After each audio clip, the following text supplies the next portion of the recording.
The education sector in the region is increasingly witnessing growth in both demand and investments. Industry experts discussed trends, best practices and the future at the three-day Education Investment MENA today. The size of the private education market in the Middle East and North Africa was estimated at $1.9 billion in 2012. Higher education in the UAE alone is valued at $870 million. In the next decade, Abu Dhabi needs around 100 new schools.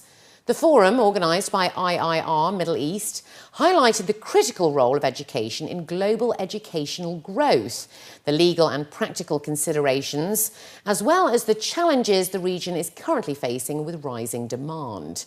According to experts, international education is a growing phenomenon worldwide due to factors such as globalisation. Andy Homden, the principal at Jumeirah Baccalaureate School in the UAE, says where business goes, education follows. I think as the sector matures in this part of the world, and in Dubai in particular, it will mean that you will get other institutions being established, like more teacher training colleges. You will be getting a relationship bringing on people into education, not only brought in from overseas, but recruited more and more locally. And if you look at 50 years down the track, I think you're going to see a very different environment than what you're seeing right now.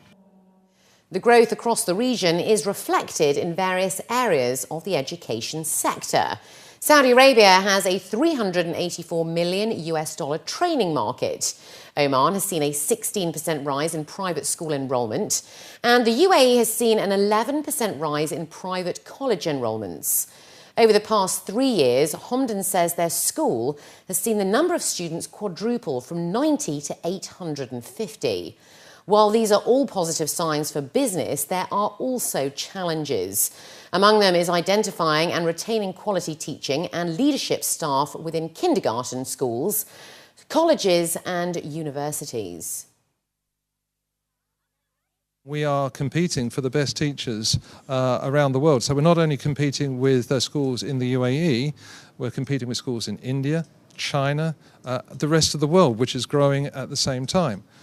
So what we've been talking about this morning is how to find good staff, how to train them, how to keep them. And that is one of the biggest challenges in the international field today. There's a special role here for the private sector, I think, simply because of the speed and the capacity that it has to meet.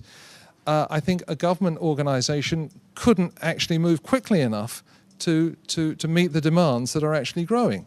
So if you actually have a partnership between government and the private sector and the other well-established schools, which themselves are looking at growing, then you've got the capacity, well, got the potential for the capacity to grow at the kind of rate